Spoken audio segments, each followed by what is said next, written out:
My name is Aida Farhat. Welcome to Conscious Part Solutions. My guest today is James Bartley. Welcome, James. I'm excited to have you here.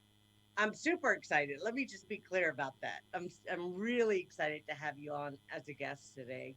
I will share a short bio of James. Most of you, well, some of you may know or be familiar with James' work. I definitely am. When we're talking about my lab and super soldier and interdimensional beings and so forth, most of us are familiar with your work and see you and hold you in high regards. I surely do.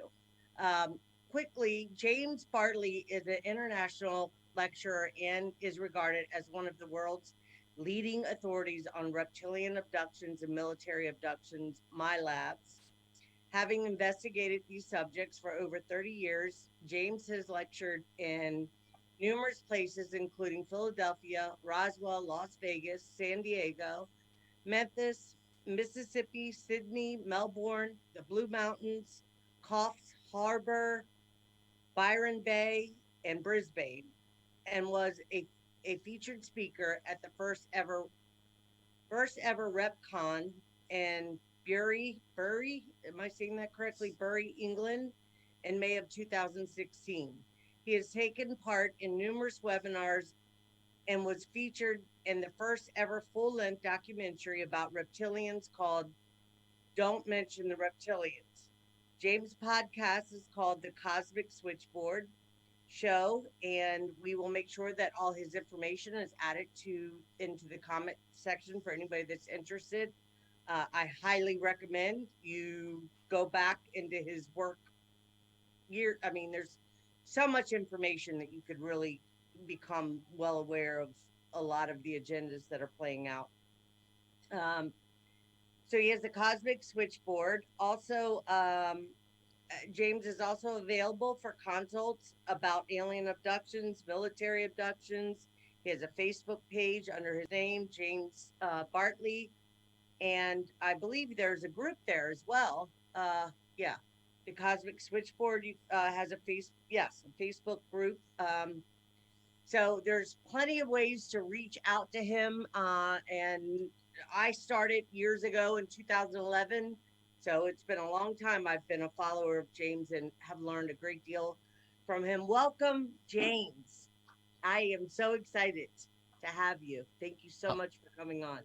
I'm excited too. Been looking forward to this discussion with you, Ada. Yeah. How do I So pronounce your name properly? Ida. The Ida. A is silent. Okay. Yes. Ironically enough, I have family that just came in from Louisiana because there's this uh, big um, storm coming in named Mhm. Ida, Oh. and I think it was the same day that Katrina was. I think Mm. so. Yeah. Well, how ironic is that? That we have it on the same day. That this message coming out to evacuate Louisiana and so forth. So I had family come in early this morning. So my day has been with a bunch of young girls and my sister. It took them over 20 hours to get here. That normally would take 7.5 or 8 hours because of the traffic trying to get out and people trying to evacuate and so forth. But enough of that. Welcome, James. I'd like for you to share with the audience more updated information, maybe of your perspective on what's happening with, well, the first off, interdimensional. I have a question, and I've always not got, well, I've wanted to ask this for a long time and not really gotten clear info or a clear answer on the difference between interdimensional and alien. Like, what is the difference? Because I get confused when I listen to different people, and I kind of just sum them all up into one thing, which is they're not, well, maybe they are us. What is your thoughts on that? Do you, That's a okay. very good question, and it's been used that dichotomy between extraterrestrial and interdimensional as a way to create a cleavage within the UFO ET field in particular. There seems to be this notion that uh, extraterrestrial on the one hand and interdimensional on the other are mutually exclusive. But I believe that certain ET races, and increasingly it seems from the anecdotal testimony from many my labs, as well as what's come out, what's been leaked out from whistleblowers within the Deep Black Aerospace ET projects, that there is a means for species and races to be corporeal, physical in our dimension, but be able to access other dimensions out of phase of our own. Nikola Tesla said something to the effect that with resonance, everything is possible, anything is possible. I think back to a story, Bill Hamilton, one of the great researchers of the old days. He's been pretty much retired as far as I know. He used to be with the Air Force Security Service. Back in the day, he was a Russian linguist and one of the top UFO researchers.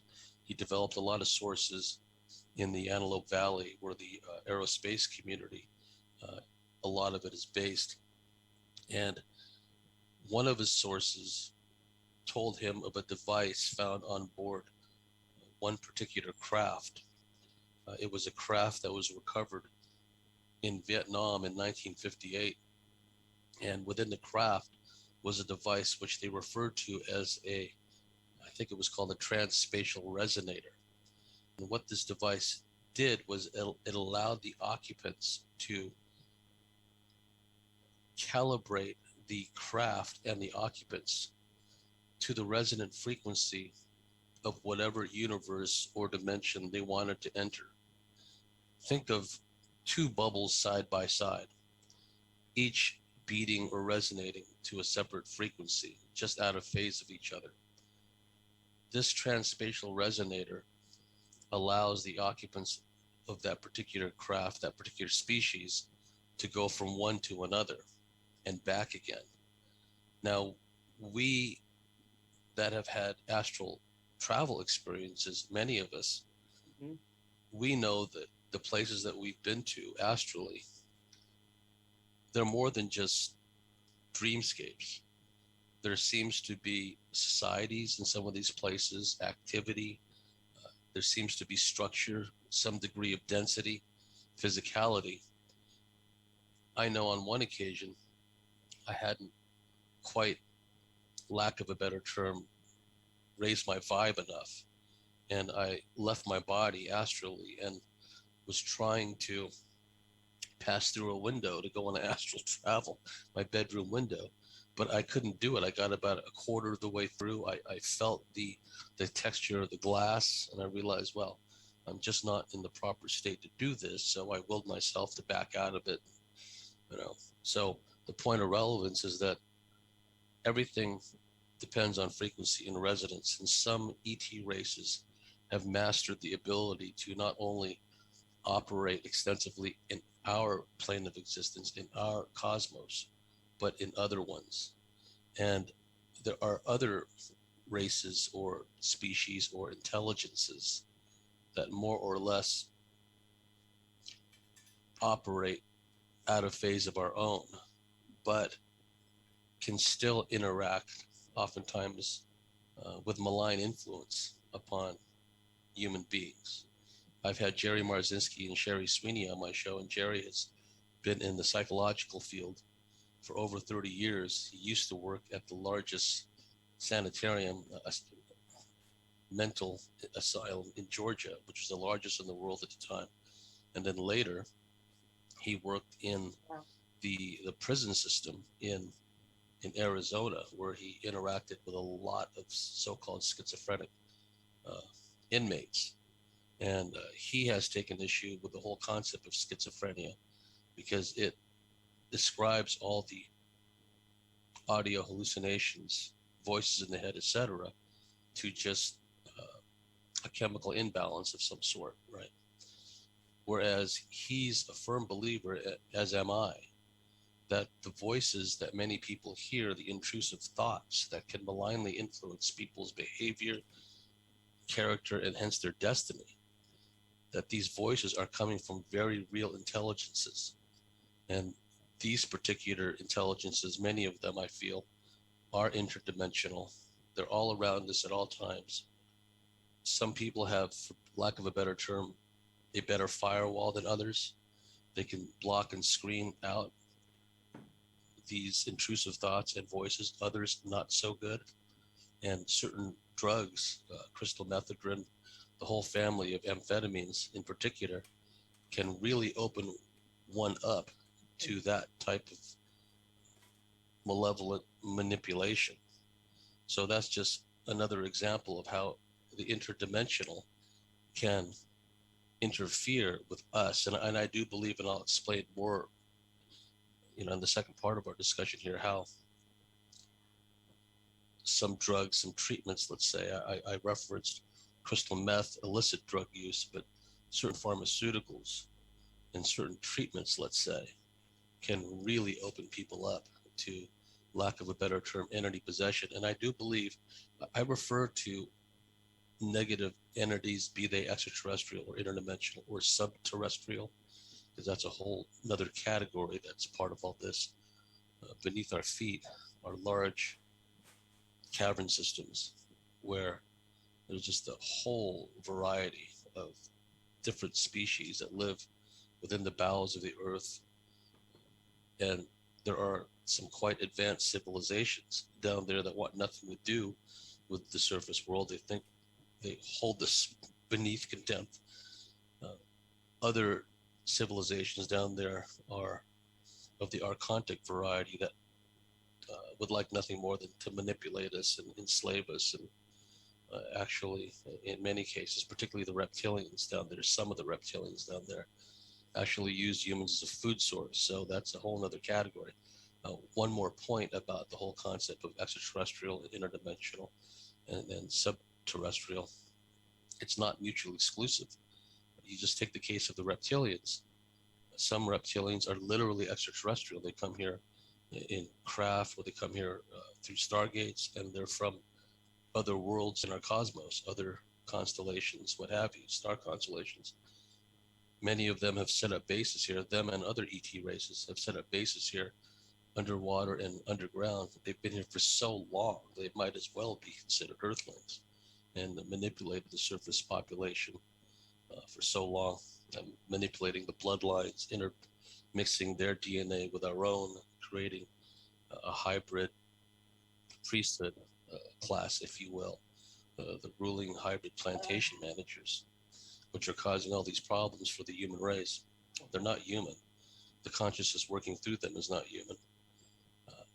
Also, the subterrestrials, some of them interact with off-worlders. They have an alliance with them. Some of these outposts that have been set up underground by these ET races, like I said, have been here so long, they might as well be considered Earthlings. And like I said, it's not mutually exclusive, because some of the subterrestrials, like reptilians in our example, have the ability to alter their density and frequency and literally take people up as hosts through the genetic manipulation lo these many millennia. Some bloodlines and some people have a genetic, indeed spiritual, predisposition to being taken up as a host, where these entities can comfortably inhabit their bodies, not just in sleep, but during normal waking consciousness. And sometimes the host person is aware of this, especially if they're an adept, they're involved in some cult activity, et cetera, et cetera. Other people may not be consciously aware, but they manifest characteristics such as narcissism, extreme lack of empathy, cruelty, the kind of characteristics we've become accustomed to in positions of power and influence on our planet. So many of those people are hybrids, not only for the reptilians, but for other ET races that want to enslave us, depopulate us, and manipulate us. So in a nutshell, that's what my thoughts are. One last thing is, like I said, some of these extraterrestrials have the ability to cross dimensional barriers. I believe that the veil between worlds are thinning, and the purpose, part of the purpose for programs like CERN and similar programs, the 5G rollout, is to create rents and tears in the membranes, keeping these worlds apart. I think that's not only from a ceremonial sense, are they doing things to bring in more entities? And from a pharmaceutical sense, are they doing things to bring more entities in, but energetically through frequency modulation? They're Mm. doing things to bring in more entities. I think that's part of why so many people today are just succumbing to madness, just losing it basically. And we're seeing this with the rollout of these treatments, for lack of a better term. Some people are just acting as if they've been replaced in a matter of hours or days. So that's part of the problem too. I do believe that there's an entity influence, entity hosting aspect to a lot of these treatments, so-called. But in a nutshell, that's what I wanted to say. There is a hardware aspect to the extraterrestrials. The people that say there's only interdimensional and extraterrestrial conveniently leave out the fact that over the years, actual extraterrestrial technology hardware has come into possession of deep black elements of the military and aerospace community. That cannot be written off as, oh, they're all just interdimensional, because they have the hardware and they've back engineered that technology and created fleets of their own type of craft that are based on extraterrestrial design, propulsion systems, fuel, etc. I mean, I could listen to you forever. You, Thank you. James, honestly, I'm not saying that to.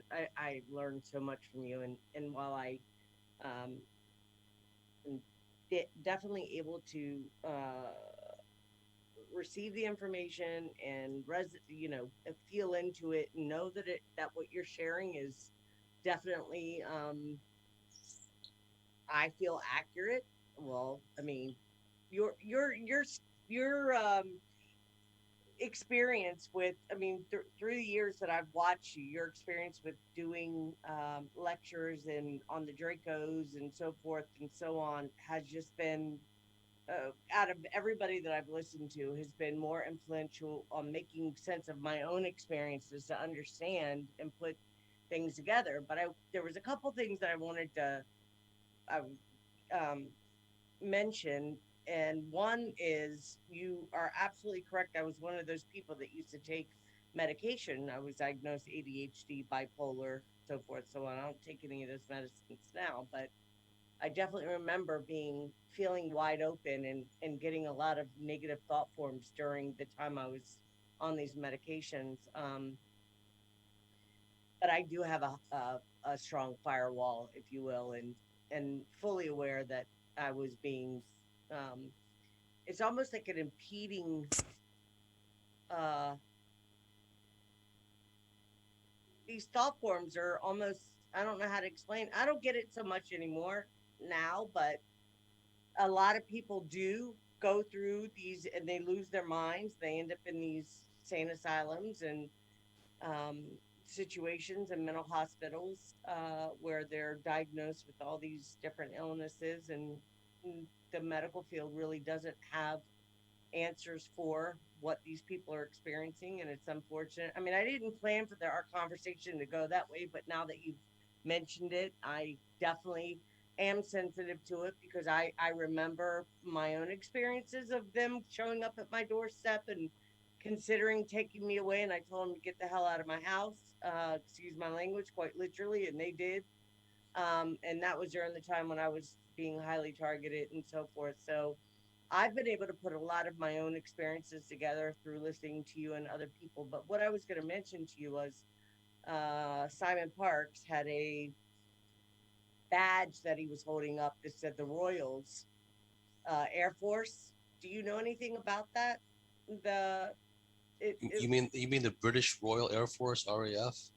I don't know, but I'm wondering if they have something to do with considering that the Draco Reptilian consider themselves to be the royals and Mm. the ones that manipulate and control our, the frequency fence and everything else. I'm not saying it's only the Dracos. I mean, there are other, we know that, for sure, other star families or star people or whatever you want to call. here as well. I mean, what is your thoughts on, like, well, the reason I'm bringing that up, let me just be because I had a man that came from the Air Force. His name was Rick Johnson. I don't believe that was his real name. Long story short, he was in the Air Force and he worked at the Pentagon the last 5 years of his 20-year career in the Air Force. And he definitely, well, he said to me, if I didn't know you were special, I left you alone a long time ago. And not that I'm special, but that they had an eye on me for whatever reason. And I'm confident. I don't want to get too far into that, but my point is, are you aware of these beings that work in the, like, are part of the Air Force that are doing off-world stuff? Like, what do you say to that? As far as the Draco is concerned, and when we refer to the Draco, we're talking about the winged reptilians, the gargoyles of old. They're the reptilians that have wings that come out from behind them, and they're quite big, quite robust. Some feel they are at the top of the heap as far as the various reptilian species are concerned. I think there's something to that. There is a caste within the Draco that are white. We call them the white Draco, and they seem to be kind of their elite, the royalty, if you will. So the Draco seem to have superiority over some of the other reptilian races that don't have wings. And the white Draco seem to be at the top of the heap within the Draco scheme of things. The reptilians in general have been the ones that foisted this whole concept of a caste system upon the human race. I believe what happened was after the most recent series of celestially driven cataclysms, and we're right on the cusp of all that again, I believe that it's because of so-called Planet X, so-called Nibiru, this dwarf sun solar system. There's abundant evidence for this. It's already in our solar system. If we didn't have this perma-chemtrail haze that's all around the planet, countless people would have seen it already. Now, keeping in mind the muggles nature of so many people that are oblivious to everything, that just believe whatever they're told. If they don't recognize the chemtrails being formed directly above them, why should they even notice a second sun, right? But Isn't that something, James, though? yes, It almost blows my mind how people I mean, but I remember saying to myself, how did I not know this till I wake?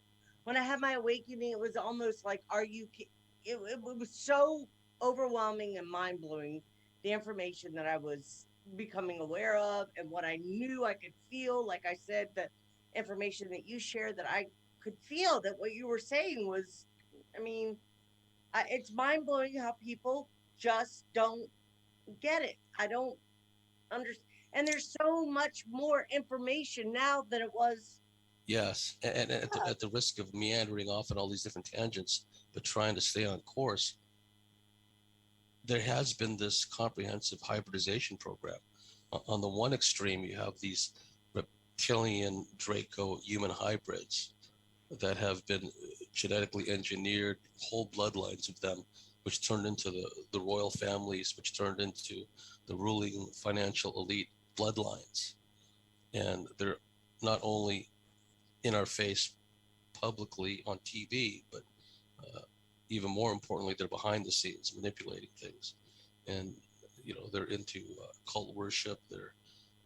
They have an understanding of esoterica and real science that the mainstream does not have. They're not like us. This is very much like a they live scenario. And on the other end of that hybridization spectrum, and I think the vast majority of people fall into this category, I've come to the grim conclusion that the vast majority of people on this planet have been genetically de-evolved, if you will, hybridized to the point where they are a form of domesticated livestock that are not self-aware, that are really subject to intrusive thoughts, obsessive compulsive thought disorders, behavior easily subject to behavior manipulation on a mass scale. The reason you were able to resonate with information that you felt was valid was because you have an intact heart center, which is the ultimate BS lie detector system. Whereas the vast majority of people, they have become disembodied. They're permanently in their headspace, out of their heart center. And when one is in their headspace, that's the happy hunting ground for all these discarnate, non corporeal entities, for technology like voice to skull technology, for the simple media manipulation from the TV drumbeat over and over and over again, right? So they do not have the filter, the firewalls to screen out all this stuff. They cannot detect when they're being lied and BS'd to. That is the problem. So that's the continuum that I see, where the vast majority of the hybrids on this planet have been domestically dumbed down, genetically dumbed down. Like my mentor Barbara Bartholic always said, most people simply don't have the neural circuitry to understand any of this. And she did not mean that in a judgmental or elitist way. It was just a statement of fact and observation. And on the other hand, you have all these narcissist psychopaths that pollute the medical field, the journalism, the military industrial complex, et cetera, et cetera.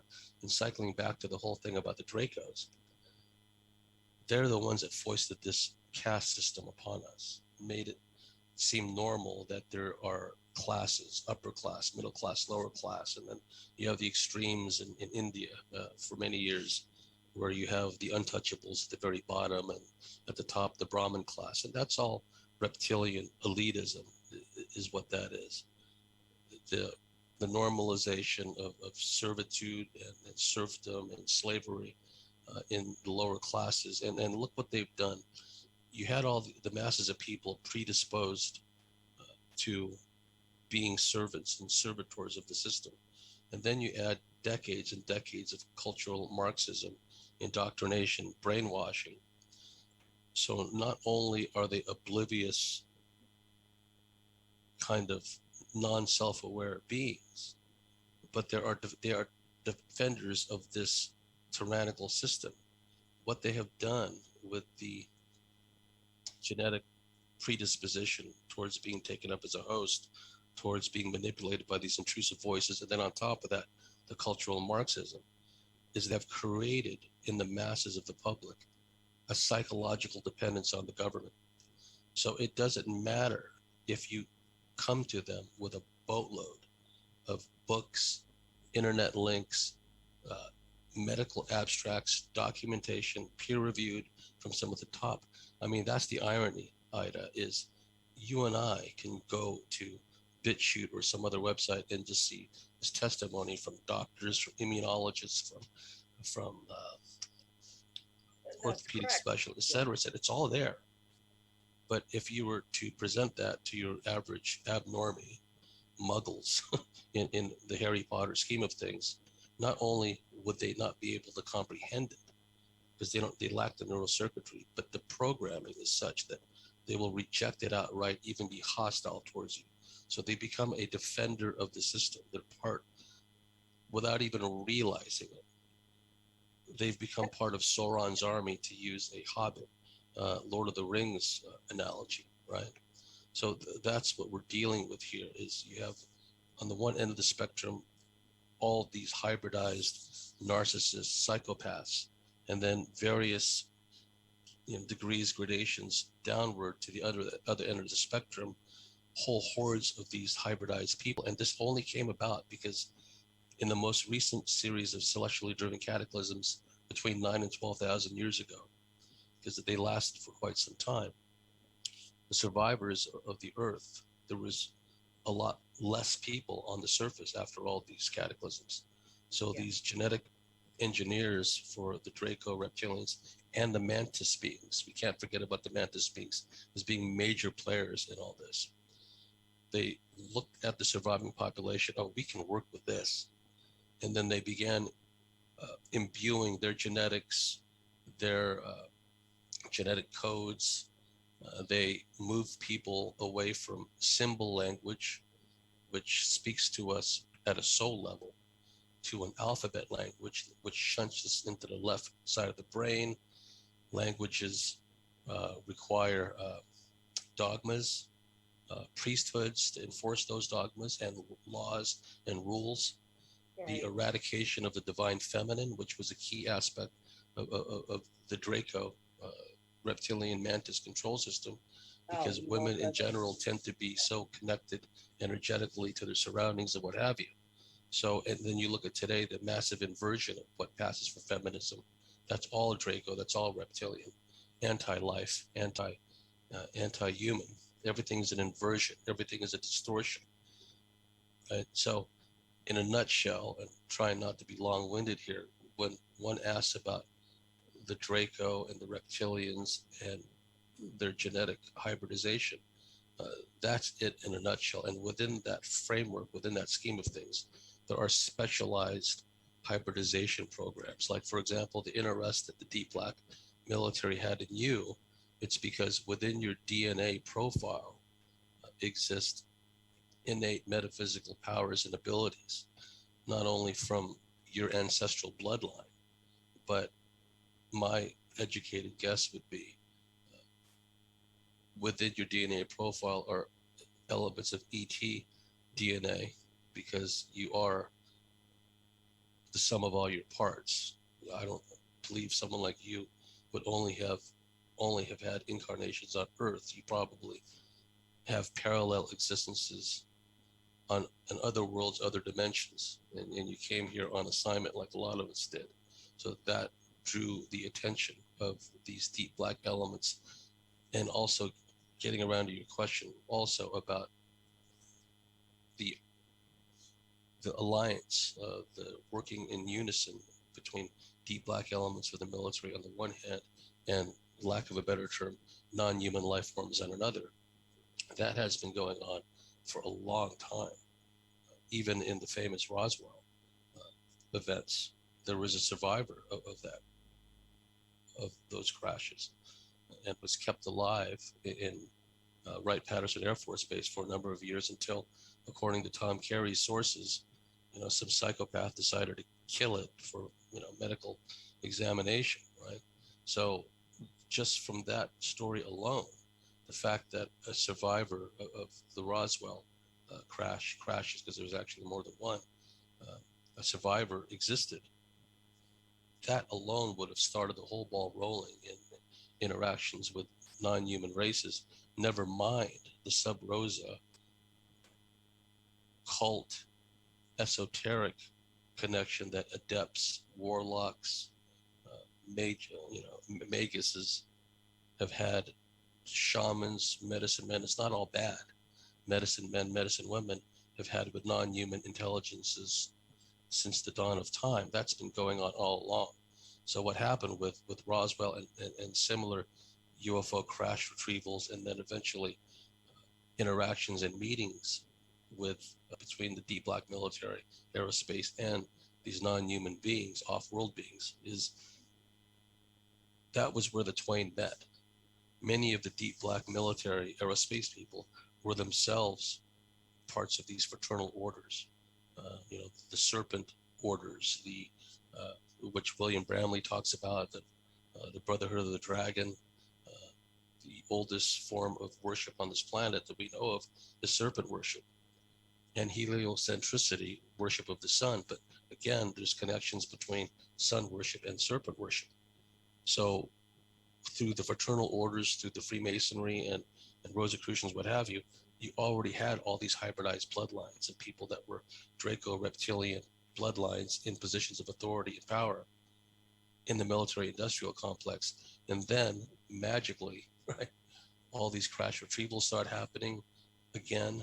But we're at a point in time now where when these things crashed in Texas in 1896 or 1897 and elsewhere around the world, they really couldn't do anything other than store the technology or the bodies. But in a linear time progression, because they now had the means technologically to evaluate and exploit and back engineer the technology, that brought us forward to today. where what they've done is they've seemingly, with the whole concept of AI, and AI is as old as the universe, it's always been there. What they have done is they've seemingly made it as if AI and advanced computing and machine learning develop organically, just smart humans coming up with this. But from a linear time perspective, these beings, these controlling beings, they exist outside of linear time. They can manipulate things at both ends of the parade, so to speak. Sure. So what they did was, and it was no sweat off their backs, 2,000 years to them just is like a blink of an eye when they exist outside of a linear time framework. So they just simply had to wait, in a term that we can understand, until the technology helped along by recovered alien technology. And then, musings, people, where do thoughts come from? Where do muses come from? Why do these really brilliant people in the R&D centers always seem to come up with new, improved ways to create weapons of mass destruction instead of ways to extend our You our get my longevity? mind going. There's so much that I mean, I have so many questions, and I'm being very patient because I'm sitting here jumping, like ready to jump out of my I'll seat. stop now because I think I made my point. But Yeah, yeah. please continue. I mean, yeah. So I apologize. I didn't mean to interrupt you. No. Sometimes Yeah. I could get on a roll, and so I Well, do no, and I apologize for love that. it So though, please. but there's so much that you know. I probably should be writing things down as you're speaking because there's so much. Well, okay, let's talk about the serpent. So I was listening to you and Evie talking, and you had mentioned I wrote a few things down, more than a few things, but you know, I don't. I mean, I wrote a bunch of stuff down. What do you? uh, She brought up about Jesus. This is a big thing for people. I mean, obviously, we've been taught that this is our Lord and Savior for, it's the biggest between Buddhism, Christianity, Judaism, Muslim, so we have all these different. I believe Jesus is on the planet, James. I don't just believe it, I know it because I know who he is. And he knows I know who he is. And he's got a huge following. And I have traveled to him and I've met with him and I also went to go see him. I'll share with that off camera. I won't do that on camera. But I think that there may come a time, people are going to be able to start seeing these beings for exactly who and what they are. I do. I see reptilians all the time. I mean, I have them in my family. They're, although I've been told, first off, I got my own downloads, but then I got confirmation from other people that I do trust that can say, yes, Ida, what you're getting, this is a true happening for you, and about being Pleiadian, originally from Lemuria, and having this, Um, but so what do you say to, like, where do you think they're going with what they're like? What is the point? Do they want to keep the religious dogma and nonsense going to continue controlling those that buy into their religious dogma and mind control and the wars that are going on, wars that happen behind religion and using women, high priestess. I mean, I could go on and on and on with you about all this because I know that you are. What are your thoughts about that? I know I just kind of. And by the way, I need to say something, and I'm okay saying this. Ever since I was contacted and went through being abducted and, realized that I was using my lab and this and that, I feel like that I am not as intelligent as I used to be. Does that make sense? I feel like I've been slowed down and dumbed down from Other people before. other people are describing what we're calling frequency jamming, where normally we can have lucid dreams. Normally we can remember our dreams. Normally we can remember some of the experiences we've had during the night, my lab experiences. But something is being done electromagnetically. It seems to have an effect on local weather patterns. And it's causing us to not remember our experiences. But there's been some breakthrough, uh, some bleed through in the recent past. So I don't think in your case that it's so much that your intelligence level, clearly you're an intelligent person, has declined in any way. I do think that the just the constant electromagnetic smog aspect is enough to create fogginess in anyone's brain, right? But on top of that, for people that are empaths, that are very psychically intuitive, it is a trick at times to consciously and subconsciously screen out things.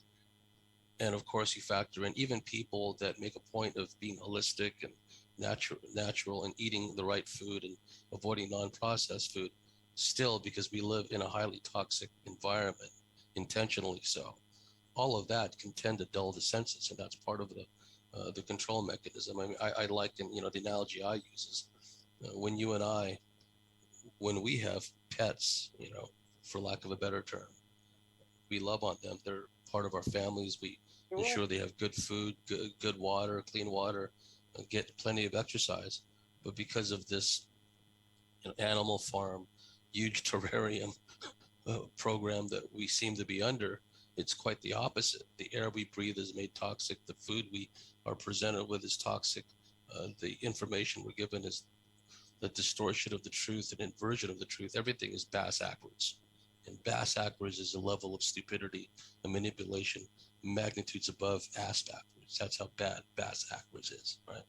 So as far as um, the whole concept of Jesus, wow, you're really asking the key questions.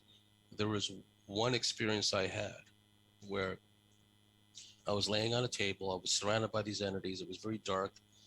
I could feel by their vibe, their presence, that they were not human, and I was terrified. And through chattering teeth, I began to recite the Lord's Prayer, stuttering. And I just kept repeating it over and over and over until I found myself, I came to the realization I was back in my bedroom, right?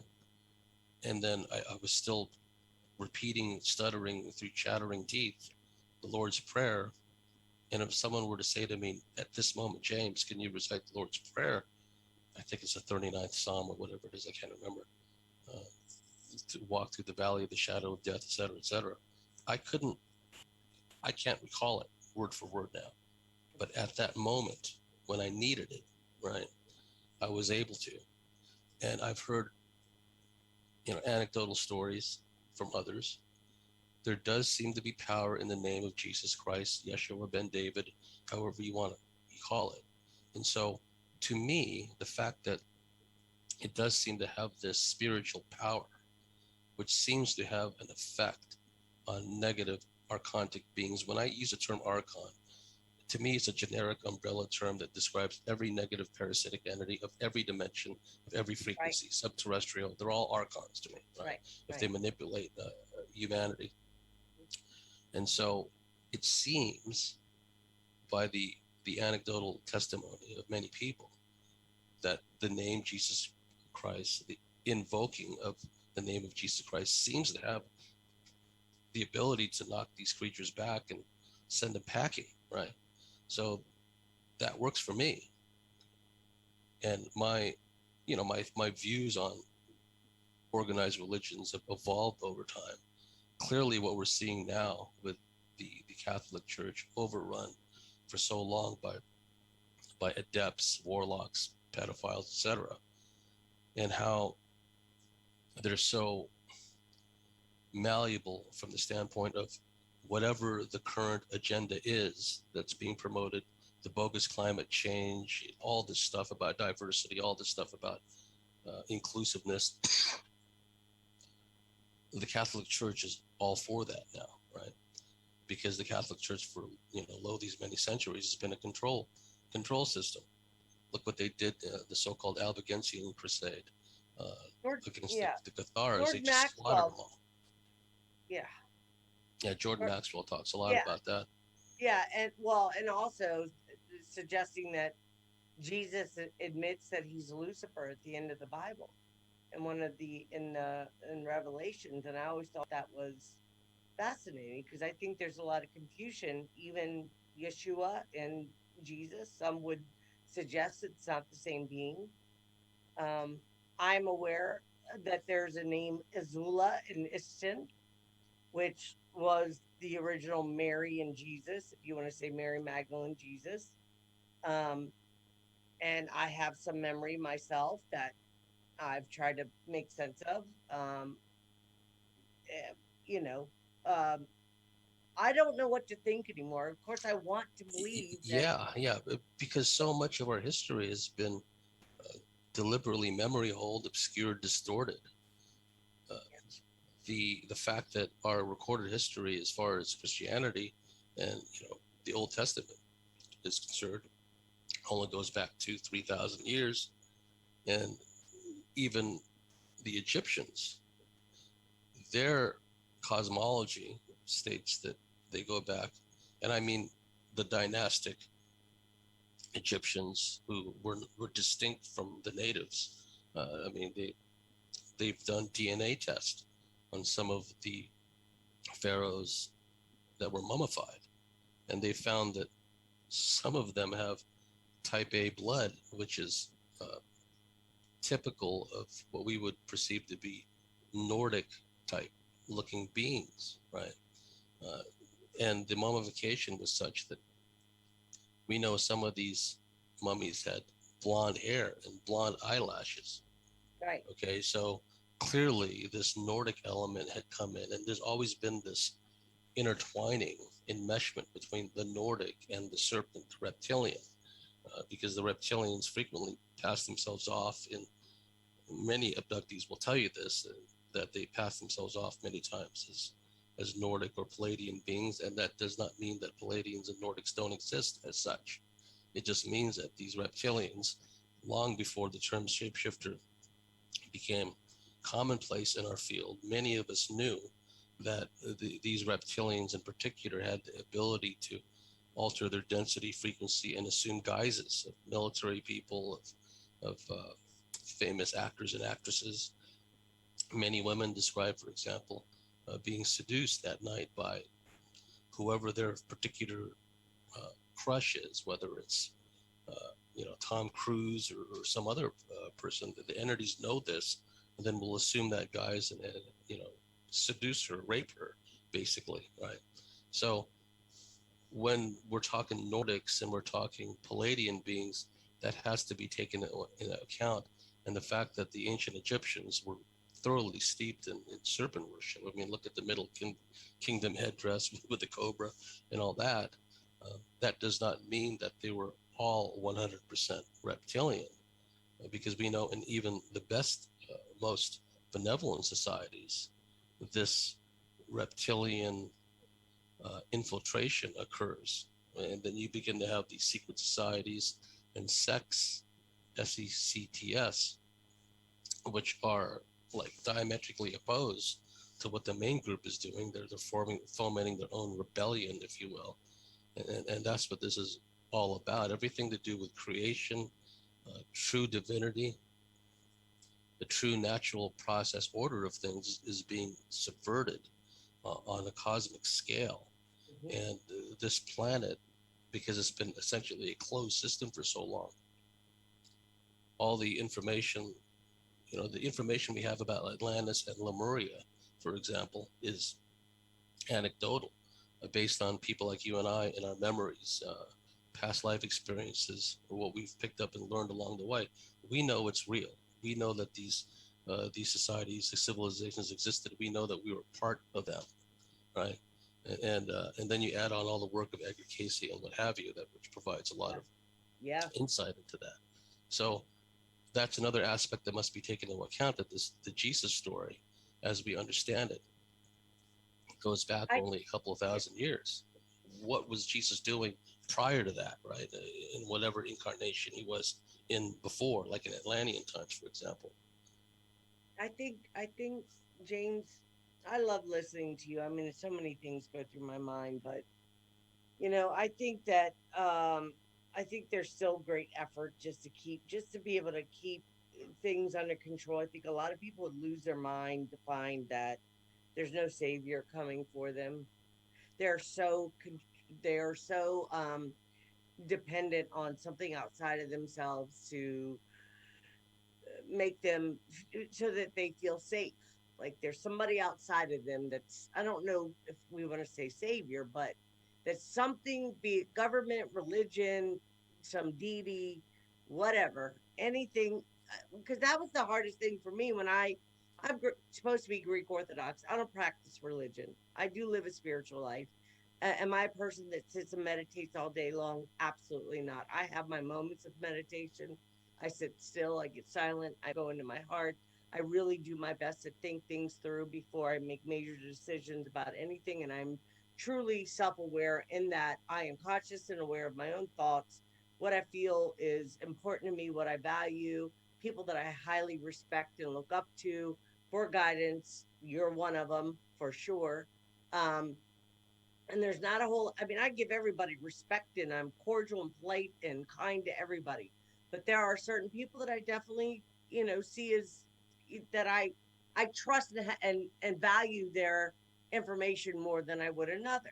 And I'm not saying that to blow smoke up your, you know I do hold you up in very high regard, James. And I can't articulate. I'm not able. I feel like, well, what I was saying to you was, so maybe there is a frequency jam within me somehow. I know that I have AI as part of my biofield. I can see the wiring. So I know that. And I'm okay talking about that because guess what? I know I have a soul. So, I mean, That's a key point because yeah. in a very real way, I was just talking to a colleague of mine about this very subject. Many of my labs, many of us, quite frankly, were, lack of a better term, test pilots for a lot of this stuff. A lot of the discussion that's going around now, again, it's just an example between the dichotomy, the split between, to use a Harry Potter term, all the muggles on one side and people like us, the yearning for truth, yearning for understanding, and the information, the places we go to get information. We know with the hydrogel, the nanolipids, the graphene, we know that there's a transceiver aspect to it. We know that the messenger RNA changes the DNA, and the the DNA then becomes weaponized. It gets turned inward against us essentially, and we get taken over by what amounts to as countless little AI computer bots. Now, that's what's happening on a mass global scale. But a lot of that stuff, quite frankly, was tested on people like us back Hmm. in the day. People are worried about the stabs, and my company wants me to get a stab. Well, a lot of us, my labs, I'm not saying this in an elitist sense. I'm just pointing out, making an observation that a lot of us would used to wake up with puncture marks, injection marks, patterns of puncture marks on our arms, forming geometric patterns, right? We'd wake up with all kinds of things, all kinds of marks on us. And a term that people, you know, bandy about often is medical experimentation. This is far beyond experimentation. They know what they're doing.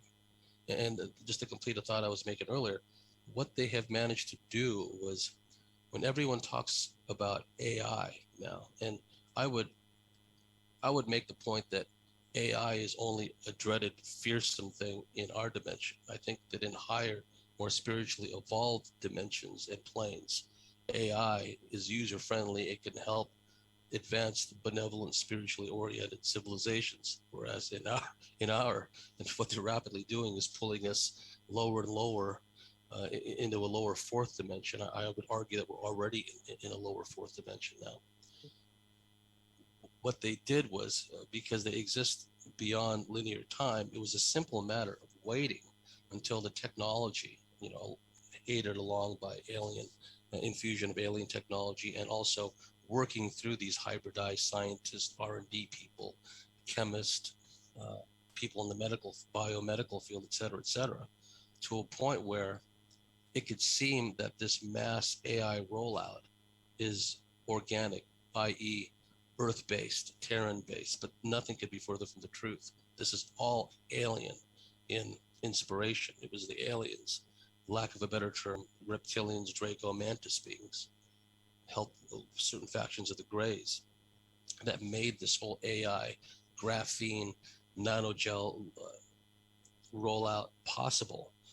Because where do thoughts come from? Jerry Marzinski talks about that all the time. If someone, like a muse, someone gets this bright inspiration to do something, was that organic? Was that from the connection to divine source? Uh, that inspiration to create, engineer something new, and then by their fruits ye shall know them. But if they create something that is beneficial to the human race, and also beneficial and nurturing and healing of the planet, then I would say it's from a good source. But if it's something, like what we're seeing now, I would argue no, that's not a muse that the person got from some divine source. That was some entity working through him or her that came up with a bright idea.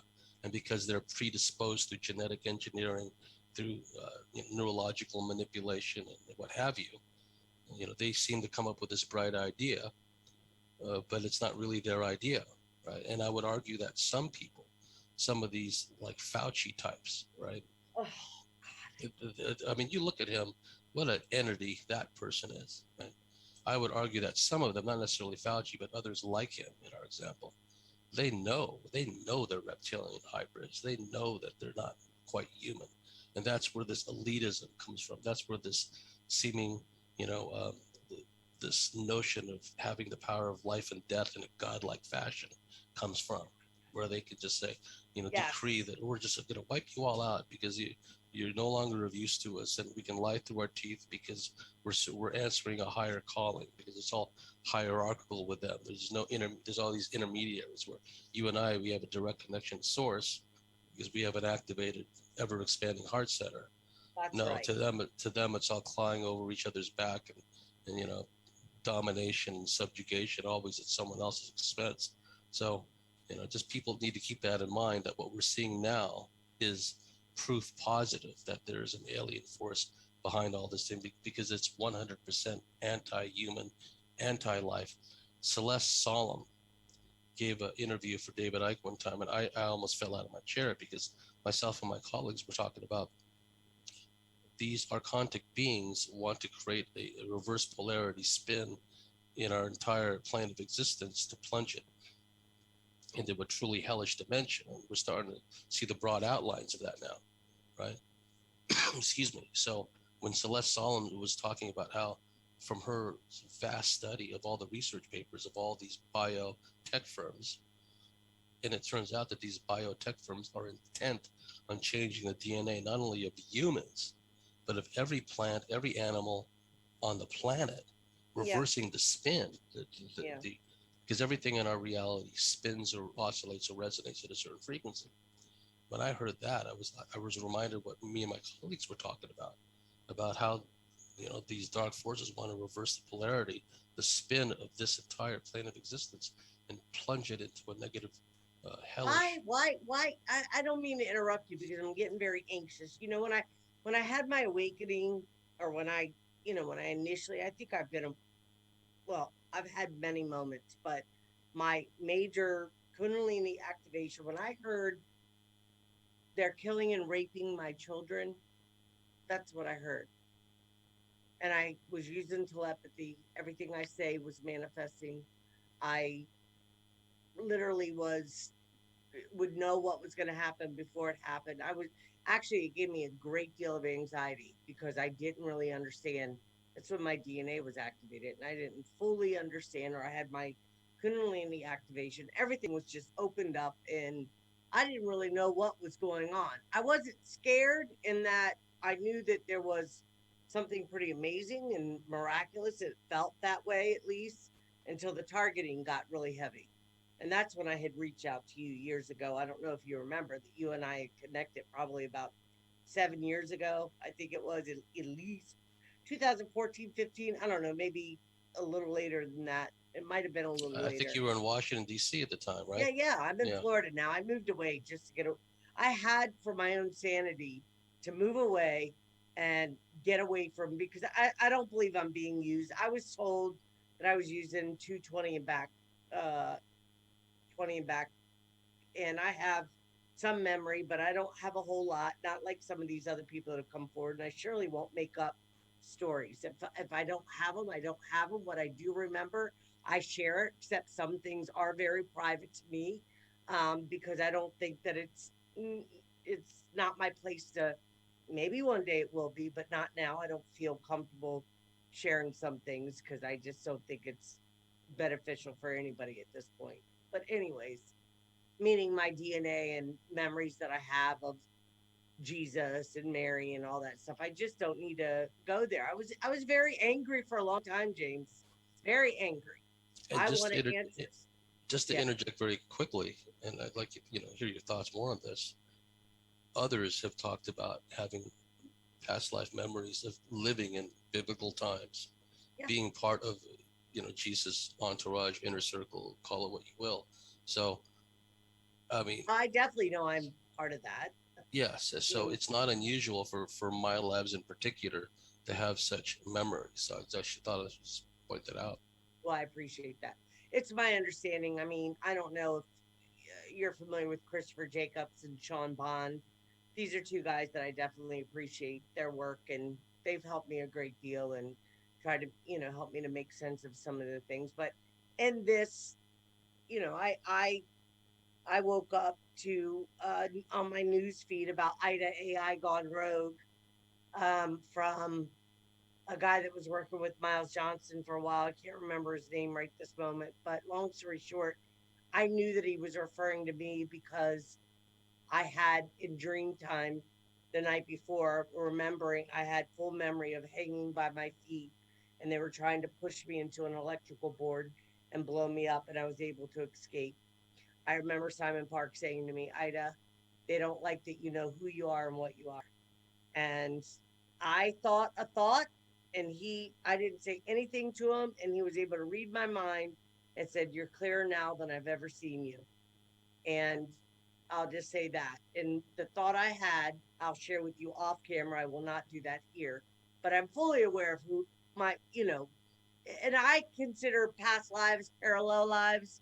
I don't know that, you know what I mean? That from my, but I know I have, I don't have an attachment other than how it affects me in this here and now.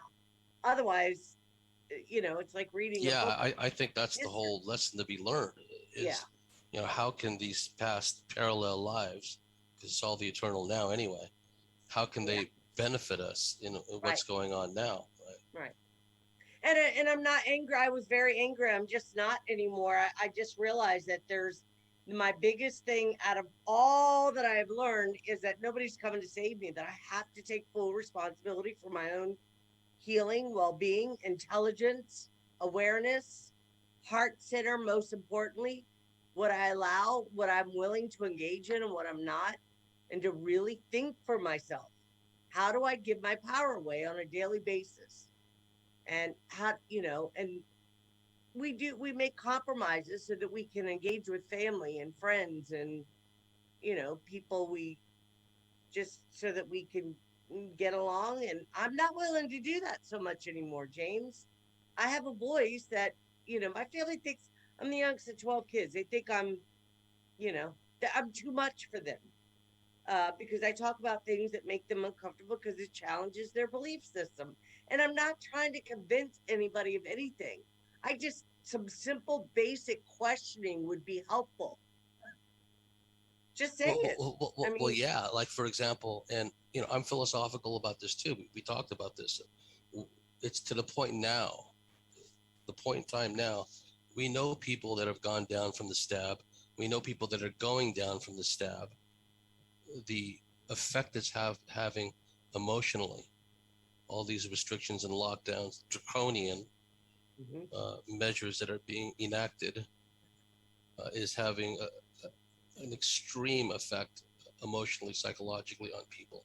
So, I'm philosophic about it. I'm not happy about it, but I understand that because of externally imposed ignorance and, you know, innate stubbornness for many of these people, loved ones, family, friends, what have you, they decided to go along with the narrative because the psychological dependence to authority figures, dependence, and B, because to them it was a path of least resistance, right?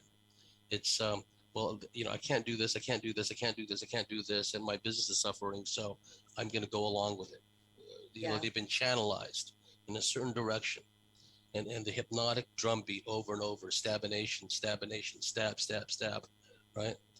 And so now we're starting to see the bitter fruit of that, and going forward, we're going to see more and more people go down, more and more people change their emotions, their behavior changing, which is happening quite rapidly. Some people are undergoing a radical I see it. personality change. Yes. I have, I have a brother that I have always held up. I've always admired him since I was very young. Who has been, I mean, you could throw out, I don't know, any numbers and have him, he knows how to do uh mathematics, like, I don't know what, just really good with numbers and math and all the different stuff. And now it takes him, like, he moves very slow. You could tell he had, and I don't like to talk about it because it just bothers me so, because it's happening right before my eyes. It's almost like or even when I'm talking to, like, certain family members that I know have been vaccinated, it's almost like there's this film over their eyes, like they're not there. Eh, I don't know how to explain. They're there, but they're slow It, to. it, it's it's the replacements. It's the pod people. It's the invasion of the body snatchers factor. A friend of mine, she's one of us. She's had all kind of experiences. She has a restaurant and a takeout place in in the state of Victoria in Australia, and she is right. Her business is right around the corner from a stabination center. So some of the people in her neighborhood who she's known for years coming to her restaurant, friendly, amiable, how's the family, how's this, how's that? Ever since they got the stab, it's Yes. like, why haven't you gotten your stab? They're just so judgmental, turn into what we call mask holes, right? And she says the change in these people within days of getting the stab is so abrupt. And I really do believe that there is a replacement factor, that they were opened up to such an extent that the original term pharmacy comes from pharmacopoeia, which means sorcery, and it goes back to the Rockefeller reptile medicine, Right, right? right, right. Just the pouring of billions of dollars through grants to basically re-engineer and do a complete makeover of the medical system, turning into this reptile death cult, chamber of horrors that we see nowadays, right? So uh, there is a replacement factor. If you saw the video of uh, the arena in Sydney where all the children were ushered into and they started giving them the stabs, they already had screens pre-positioned. So when the kids start going down and a guy is videotaping it with his camera, they start sliding the screens over to the nurses and the medical staff.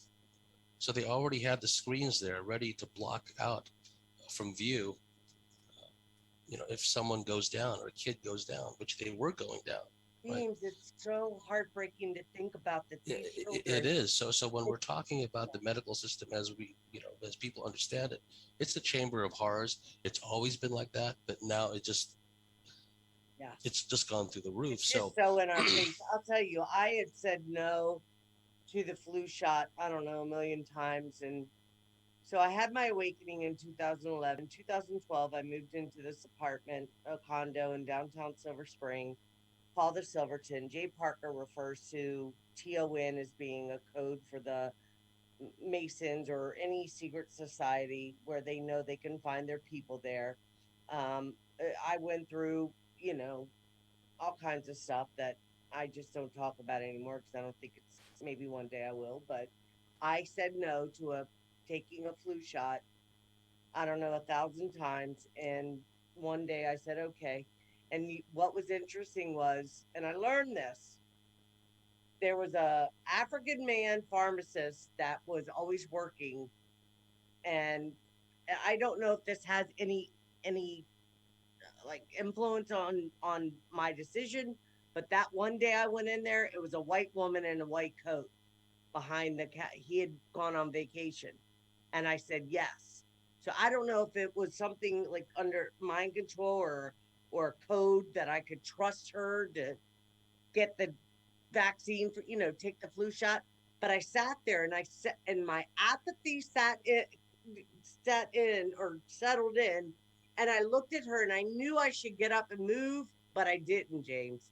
I sat there and let her put that, and she looked like she knew she was going to poison me. I was like this. I couldn't, and it took a while. I mean, and I went to my doctor, and she said, "I just something's attacked your neurological system." And the only thing I had done was get a flu shot. It disrupted my whole circuitry. And now I do remember being lifted off my couch in the middle of the night like this, straight out. And I said in my consciousness, "Who's doing this to me?" And I was blank slated.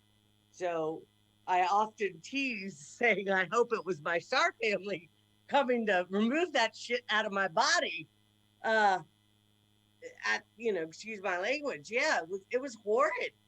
I will never let them. They don't come near me. Now I did have two crowns. This is crazy. I had two crowns put in because I let them. Uh, um, see, this has been happening the past 5 days. I don't know if it's because of the planetary alignment or what's going on, but I'll be talking and I lose words. Like I can't get a sentence out. And other people have said they've been noticing that with themselves as well. So I know it's something. But anyways, the dentist shifted right in front of me, James. She was working on my teeth right in front of me. And when she got up and walked away, she had this weird long like walk, like she wasn't walking like a human. She was just kind of like swaying back and forth. It was weird. I don't know how to explain it. And I'm like, here I go again, offering myself up to these Well, beings. we were talking about how, going forward, and we've seen this process unfold over time, but the fundamental constants are changing. If one studies, some of the research out there about ciphered burst, the explosions that come from the galactic core and radiate out in every direction, and how these galactic waves, super waves, can, suffering from brain fog now, because normally I would know the name of the scientist who talks the most about this. I'm a big fan of his work, but these galactic super waves, come to our solar system periodically, along with large, planetary bodies and comets and mini solar systems, and wreak havoc, basically. So the galactic super wave and other uh, energetic factors are changing the fundamental constants. So I really believe, and this is not just hopium on my part. I'm looking at more from a Sun Tzu perspective. Time is on our side. It's not on their side. They're in a panic mode. They're in a panic mode to rush everything into place because there's a celestially driven timetable that they have to adhere to. They know that at a certain point in time, we may already have reached it, where things will start to unravel beyond their control, no matter how hard they try, right? So, one aspect of that, of the fundamental constants changing, and just to cite one example, a number of stories appeared in scientific journals, probably 10 years or more by now, because of the reductionist nature of science these days. Everything is reduced down to a particle or a subparticle. The way the scientists and the physicists described it is there was some new particle being emitted by the sun, which is causing uh, even faster decay of normally stable elements, right? So, in other words, the very fabric of what we call reality, material objects, everything is just starting to decay and, basically, vaporize, so to speak, faster, right? Mm. And they were alarmed by this development. And then before long, all those articles just disappeared from the internet, right? So the point I'm making is the fundamental constants are changing, whether it's a particle from the sun or something else going on. I think it's going to be harder for these sewer scum to hold their human shape. I think as time goes on in these daily morning press briefings where they lambast us for, even wanting to have freedom or wanting to step outside or whatever, that we're going to start seeing some of them undergo radical shape shifts, right? And I It's would already, encourage, yes, yeah. yeah, and I would encourage your viewers to, if they haven't already heard about this individual, go to BitChute, look up Frequency Fence, who's done fantastic work over the years.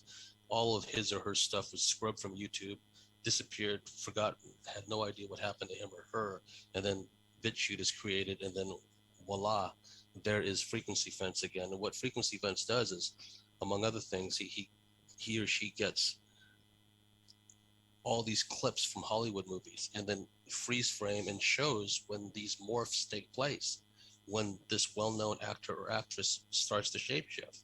And they do like a written analysis. Okay, observe the eyes, observe the fingers, yada yada yada. Brilliant work. I've I'm been a gonna fan look of that up. Yeah. Yeah, I've been a fan of Frequency Fence for a long time. And then there's another person, I think his last name is Crenshaw. Don't quote me on that.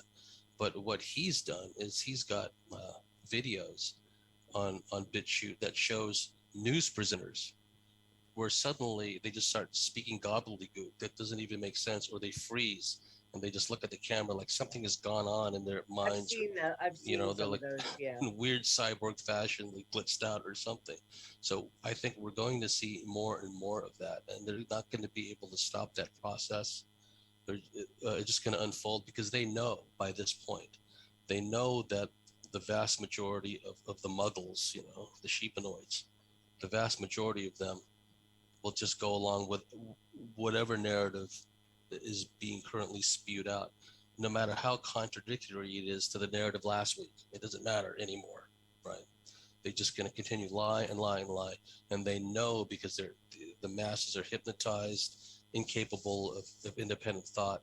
That they're going to go along with it to the point where, I'm kind of torn between the term non-participating character, because a lot of these NPCs are actually force multipliers of the system. They turn into mask holes. They turn into, power tripping freaks that, uh, are supporters of the system. But on the other hand, outside of that, they really have no say in the matter because you can ignore them.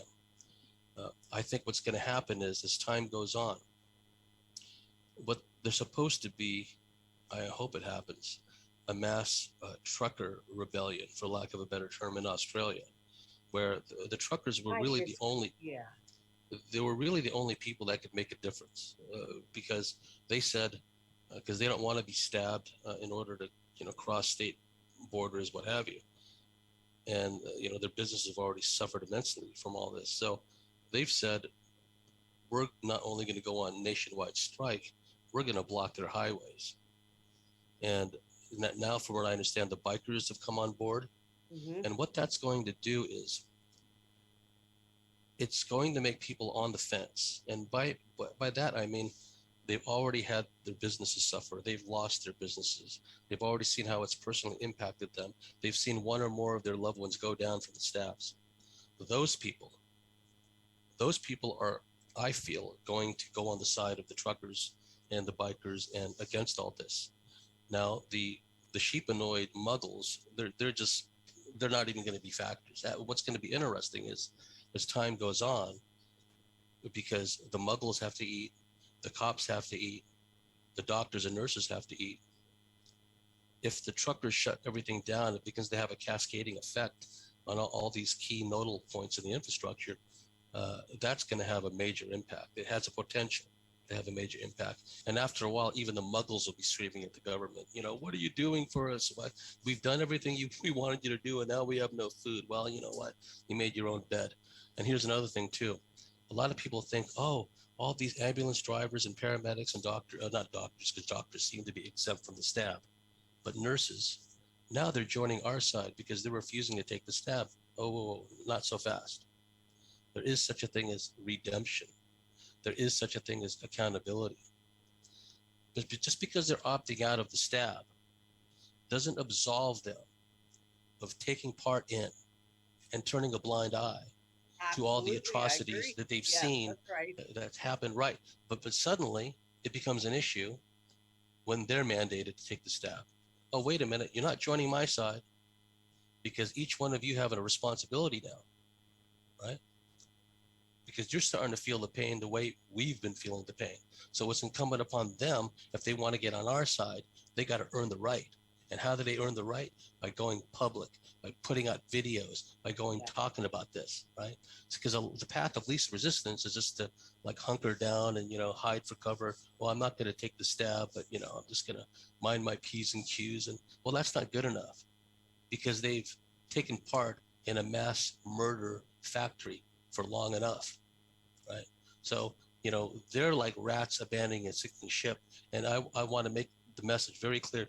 Don't think you're joining our side because we're fighting for Right. humanity. Right. You've been That's right. killing humanity. So don't Right. think that just by refusing to stab, you become one of us. That's not how it works, Right. right? So, Thank you for that statement for sure, James. I mean, and I have that goes for all the cops too. That goes for all the yeah. cops who don't take the jab, Yeah. because they were enforcing all this stuff. You're not on our side. You have to earn the right to be on our side. Yeah. I have gotten to a point where, and I don't like to say this, but it is a reality for me, if you will. Like, I've kind of slowly gotten my mind in position to accept that it's possible I will lose a family member due to getting these vaccine or the jab. I don't like to say the word. I mean, I don't care really. I'm not gonna. They take the. I don't want the video removed, but I want to be able to speak freely as well. That's another thing. Like we shouldn't have to, you know, be be cautious of words we use because they want to control the narrative and what's shared and the influence that may be given due to watching this video. I don't know, but James, so where do you think I wanted to say while you were talking about the sun. I remember in one of my alternate realities, I saw pulses of light being it was a beautiful day. It was absolutely gorgeous. People were swimming in the river. It was beautiful. I remember walking up and saying, is the water warm? There were people in there and they're like, yeah, come in. It's so beautiful. And there was a cloud. So there was no sun rays or, sunshine. And all of a sudden, you know how like you're outside and it's cloudy and then everything brightens up because the cloud moved from the sun. So the sun's now that's how it was. So it caught my attention. And I went to look up because I thought it would be cold in the water. It was cloudy, whatever. I look up and there's just pulses and pulses and pulses of light coming out of like I can't even tell you. It was absolutely magical, beautiful. And I just remember watching and just standing in awe. And then I woke up. So I believe that this has already happened and we're just slowly moving into a different frequency, if you will. Those that are ready and willing to move forward and continue on the spiritual development, ascension, even that word, I think it's just a level of consciousness, awareness that we uh, are part of individually and as a collective. Those that are ready for higher states of consciousness and beingness and service to others and all the other, fanciful words that we use to describe what's taking place on an individual um, and collective phenomena or whatever word. I mean, I don't know what word to use. I don't articulate myself as well as you do, trying to explain what I want to say, but I think you got the gist of what I'm saying. So, do you think some people like Dolores Cannon talk about other people going to certain 3D worlds and those that are moving into higher states of consciousness will be moved into a different dimension or will travel to a different dimension or I mean and then some say that we're in this holographic reality and that nothing I mean scientifically is solid so we drop down in these frequencies to um to uh, this physical reality in order to have experiences for our soul growth and expansion. But the higher you go up, the lighter you become, the more fluid you are, as you say, and you're able to experience different realities of existence and so forth. Like, did you get what I just said? Yeah, yeah. I think an important aspect of that is if we regain an understanding, at least a basic understanding of what used to be called the ether physics. Ether. Very Uh, good. Yes. the fluid, the medium through which everything passes through. When we're astral traveling, we're passing through the ether. When we're going through the inner planes, either remote viewing wise or astral bodies or whatever the case may be, we're moving through the fluid, the medium of the ether in all its many forms, right? People talk about, this dimension, that dimension. Yes, there are variations of the same thing, but there can only be one thing. There is only one thing, and we're a part of it.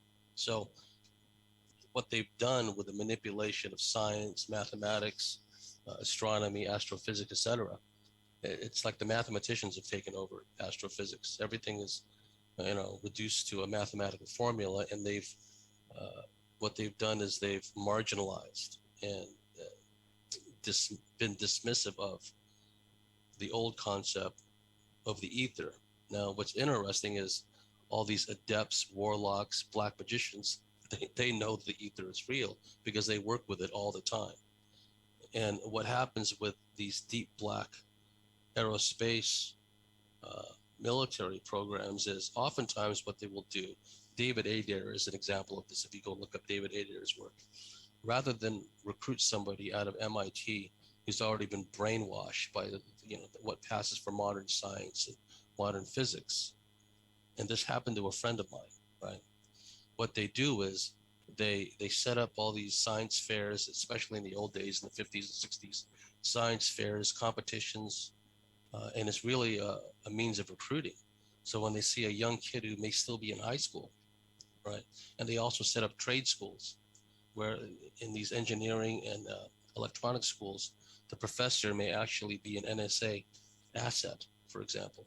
This happened to a friend of mine. And then they just keep their eyes open for these people, that are these young Yeah. people that are Yeah. coming up with these really creative ideas, which could be, you know, made secret and compartmentalized and weaponized, right? Yeah. And that's how they recruit. They want to get them before they've been brainwashed by this bogus educational system. And a big part of that is understanding ether physics, to what it used to be, right?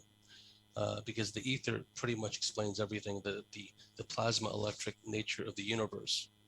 And so the point of relevance to you and I and others like us is if you look at the basic model of what my labs are capable of, consciously or when they're externally manipulated by a controller, be it a human or an alien controller. We can pass through solid objects. We can bilocate. We can teleport. We can utilize telekinesis. And a lot of this is a function of, for lack of a better term, our latent DNA, alien DNA. It's there. It's called dismissively junk science by modern geneticists. Nothing junk about it. So I know people that have been utilized by aliens to work, made to sync up essentially with alien technology, where they're hooked up to alien computer systems. They can read the alien simple language. They can work with it. They can sit in an alien control panel, navigation system, and fly certain types of craft. So that know-how, that body of knowledge is there anyway. It's in the information field all around us, part of the ether, but it's also within our DNA, which is a transceiver, a sender and receiver of information. And notice how with the stabinations now, the messenger RNA is changing the DNA, changing the polarity, doing all this stuff, potentially to plunge everyone even after they die into a hellish AI quantum cloud kind of scenario, right? I mean, but okay, so you now I'm gonna get you if you want to say triggered. Like, why? Why would they want to do that? I mean, what is it that they're truly gaining? Just domination and control? Like, what is it that they're wanting? What I don't understand. What is it that they want from?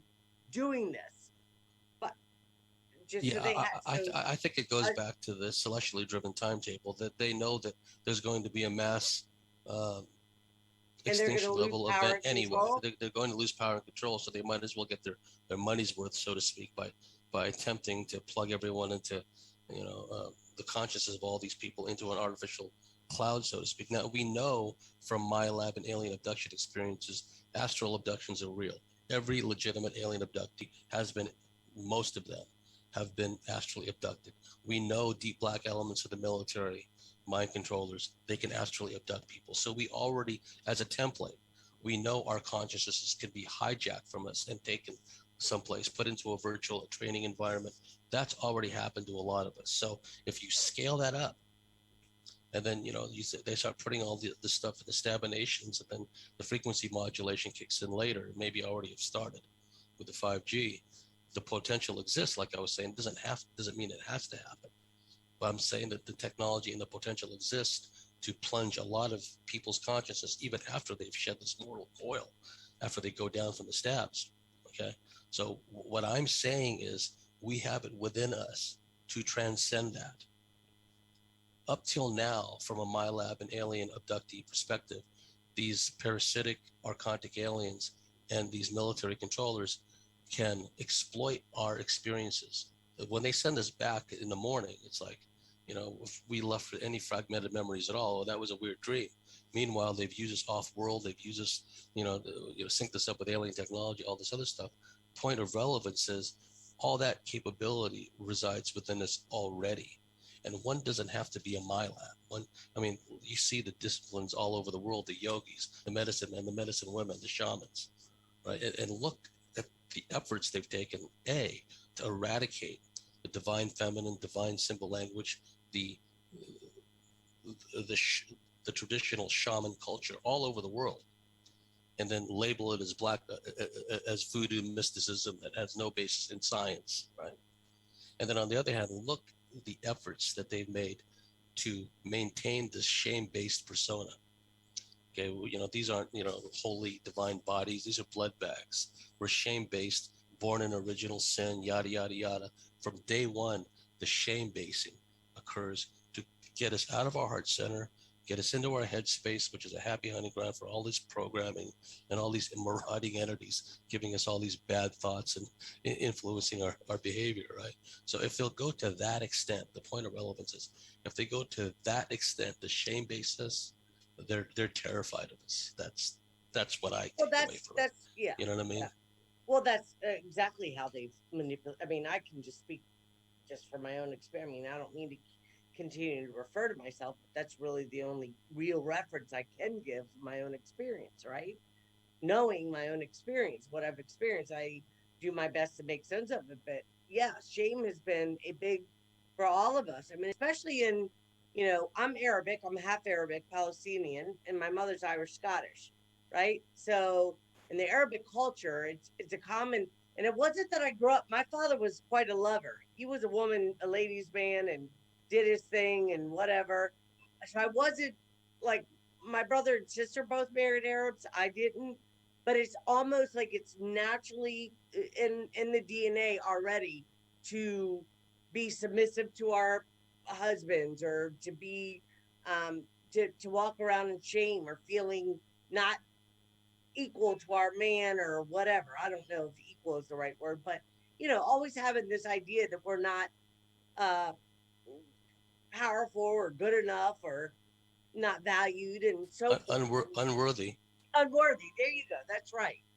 And so, and I've kind of been the one, the black sheep of the family, and I, I'm not saying that all my choices when I was younger was the best, but I also know I was being used in my lab, and it's not an excuse. It's just a reality. I definitely was, and I was using, being as a sex slave and drug trafficking, and I've seen a lot of things. I've seen a lot of things. And when I had my awakening and realized, and I remember saying to my sister, Frida, where have I been my whole life? It was almost like it was a movie of somebody else I was watching. Like it wasn't me. Like, who was that person?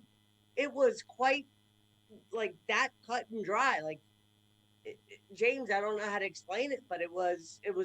And then I remember standing up outside my body and walking around my apartment. My body's on the couch, and they not only do gang stalking in the is your son there? I want to watch what I'm saying if he's in the room. Is it Miss Kylie? No, Oh, she just stuck something into the door and put something there. So I'm I just okay. think she's so awesome, honestly. Thank you. Yeah. But I could talk to you forever about all this stuff, James, all of it. It's just mind blowing. Well, and I really enjoyed listening to you and Evie. I remember reaching out to her, I don't know, 10 years ago about the love bite scenario. I went through that. I mean, I had a Kundalini activation. Now, Seven Bomar, I don't know if you're familiar with him, but he's, I appreciate a lot of his work as well. And he talked about how women hold light in their womb and that these beings would basically eat our light, if you will. Like they feed off of our energy and our light. And I remember being in a love bite scenario where and I'm okay talking about this now because it was years ago, and I honestly just don't care if people get it or don't get it, because if you get it, you know what I mean. Meaning that I shouldn't have said it like that, but whatever. During the this highly charged sexual episode of this, that they feed off of your energy, the energy that's created from locking in either to your base chakra or your sexual. uh do you understand what I'm saying? I've listened to you lecture about it forever, but I don't know how to say it the way you do. Yeah, it's Yeah, emotional energetic harvesting in all its forms. Yeah. yeah. And I also, yeah, and I remember, like you said about, I don't consider it my dream time. I think it was another, an astral, um, place where there was buildings and people and the whole bit. Um, and I remember being told, don't walk up to the car, and because a car had pulled up, and there was two guys in it, and I wanted to go question them. And this woman jumped out and said, don't walk up to the car, follow me. And she was questioning me, and I said, I'm not going to answer anything until those guys come over. And I think they were questioning, what was I doing there? Who am I? Why was I there? How was I able to get there? Maybe, I don't know. These are thoughts. And I had come out of that state of existence. But I'll tell you, 2014, and Michael Lee Hill talks about this. And I know, I mean, I don't know, I don't remember you talking too much about Anunnaki stuff, but maybe you have. Most of the stuff I listen to of yours is about Draco and my lab and all that. But Yeah, and um, there's a cogent argument that suggests that the Anunnaki are themselves reptilians and Draco, just a faction of them. So, and that's how I've always regarded the Anunnaki as being more reptilian than anything. Yeah. yeah, yeah. Well, so Dan Winters talks about Anu, which means king, right? Had a wife and he had a concubine. Concubine. Uh, so he had the mother of Enlil, who was the younger son, but his lover, his concubine, his maiden, whatever you want to call, she was Pleiadian. Guess what her name was, James? Ida. If you listen to Dan Winters, Yeah. she was the mother of Enki. And then you had, but she was just a lover. She was a hidden uh lover of this being, I suppose. And so I think that they have, okay, and then I've also heard that Mary Magdalene, they chopped her energy up into nine aspects of nine women, and the DNA was put into these different nine women on the I'm just saying, I don't know if it's, but it kind of makes sense to me if I think about it, and just from my own memory. And Yeah. Well, many women yeah, have a spiritual kinship, if you will, and seem to have ancestral memories of being Mary Magdalene or connected to her in some way. And I think that the women that have these these memories, they may not have been literally the only one. There could be a number of women that have the same or similar Mary Magdalene, in our example, memories. They're all kind of, spawned from the same divine feminine aspect. Well, if we Tracking think back to about, Mary. Yeah. right, if we think about that, there's been what, five, this is like the sixth time humanity's gone through this, where we've been trying to, to move up, but we end up falling, going back into old, behaviors and choosing technology over our spiritual development.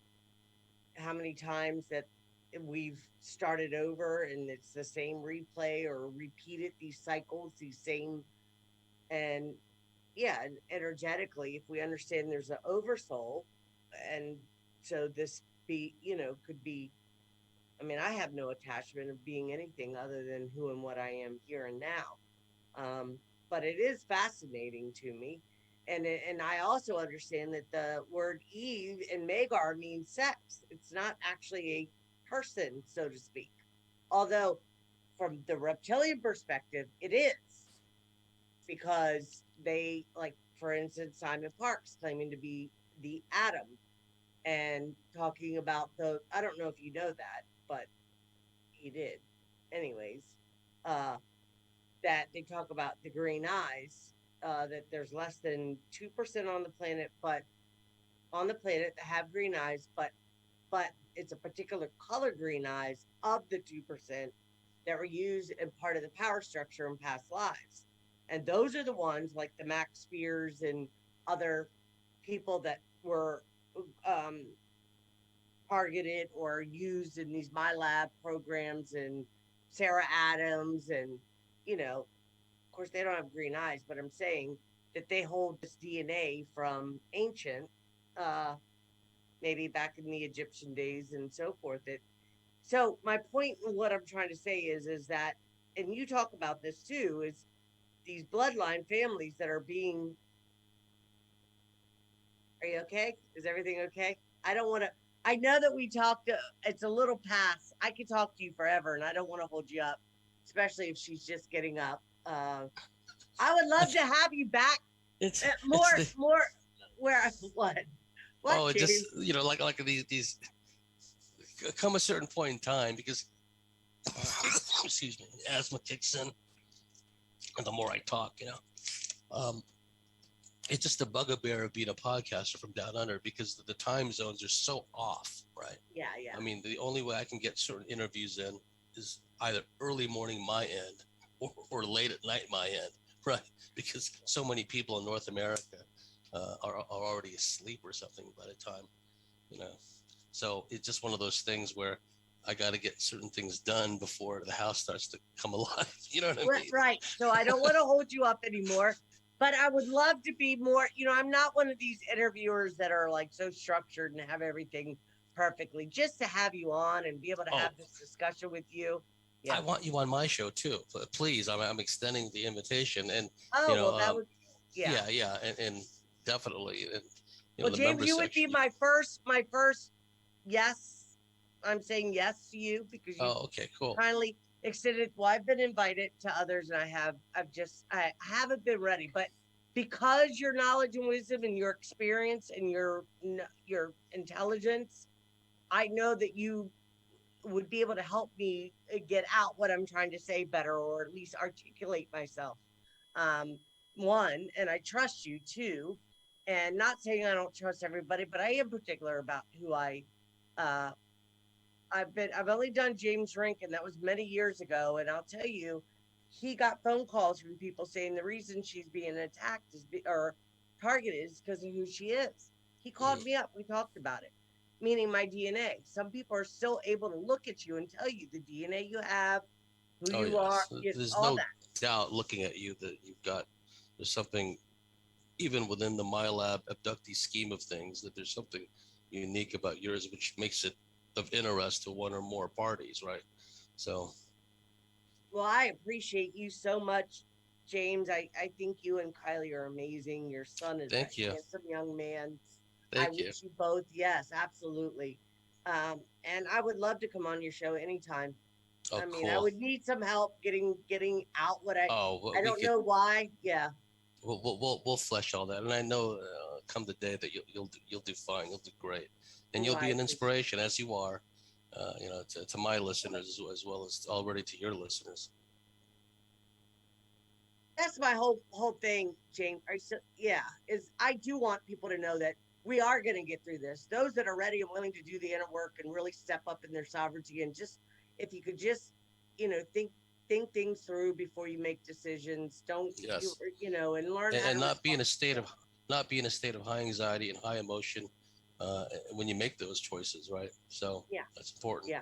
And I had to work through that. I had to work through a lot. Well, I heard you saying to Evie, like, we're going to be the ones that say, screw y'all, we're healing and we're going to do this and we're going to be able to move past your frequency fences and all your mind control, manipulation, and emotional, manipulation, all the nonsense. I mean, every day I get up and I choose and set my intention just to be the best I can be.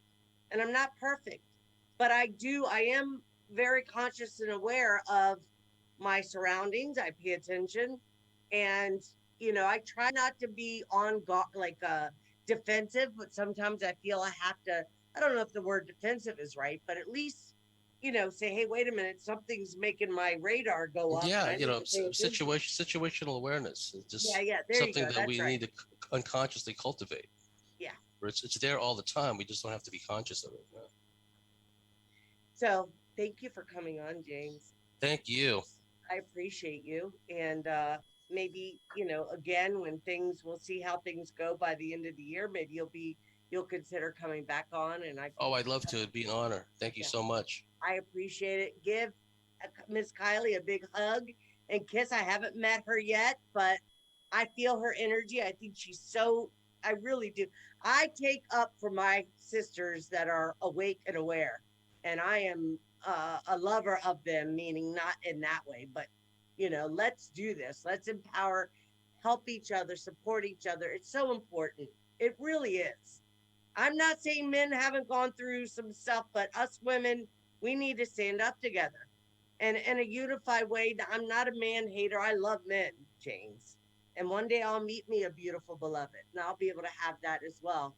But right now, I need to really just stay focused on healing, continuing my healing journey. I think I've come a long way. And yeah, You've done a fantastic job, and you'll continue to do so. And you're an inspiration to me, and I really mean that, and to many others too. So just continue the fine work you're doing, and I'll definitely pass on your regards to Kylie, and she reciprocates. She told me to say hello yeah, and send her love to you as well. very good. Have a wonderful day. And you'll be seeing me, you know, checking out your post. I'm getting ready to post one of your videos because actually you just did a commentary on the Rockefellers, and yeah, people probably would. So, guys, first off, before I go, anybody that sees this video, I highly encourage you, if you're interested and want to know more about my lab, Super Soldier, uh, Draco Reptilians, or anything, in that arena. If you want to learn, become more aware, do your own research for sure. But James Bartley is definitely, probably from my perspective, I think that I honestly believe this. I think that you have done more for this community and the My Lab than any other researcher or lecturer or that I've come across. And I've come across a lot. And I'm not saying I love Alex Collier. I love, there's other people that have, but I've learned so much from you. And I can honestly say so much of the information that you share from my own experiences, I just know that you're the real deal and know what you're talking about. I mean, I think a lot of us in this arena feel that way about you, James. So thank you for your hard work and your dedication to bringing truth and real um, scientific data for all of us to be able to learn from you. And yeah, I think you're awesome. But Thank you. I really anybody, yeah, appreciate that. yeah, everybody go check out James, check him out on Facebook, go to his YouTube channel or Cosmic Switchboard group. He has a group on Facebook. Or reach out to him for a consultation. You think you have had experiences, or you have questions, or you have some maybe memory of dreams or anything that you're questioning and you want to find out more, this is the guy I would definitely recommend you reach out to him. James, thank you for coming on Conscious Heart Thank Solution. you so much, Have Ida. a fantastic day. Yes, and I'll talk to you soon. Thank you. Take care. Bye.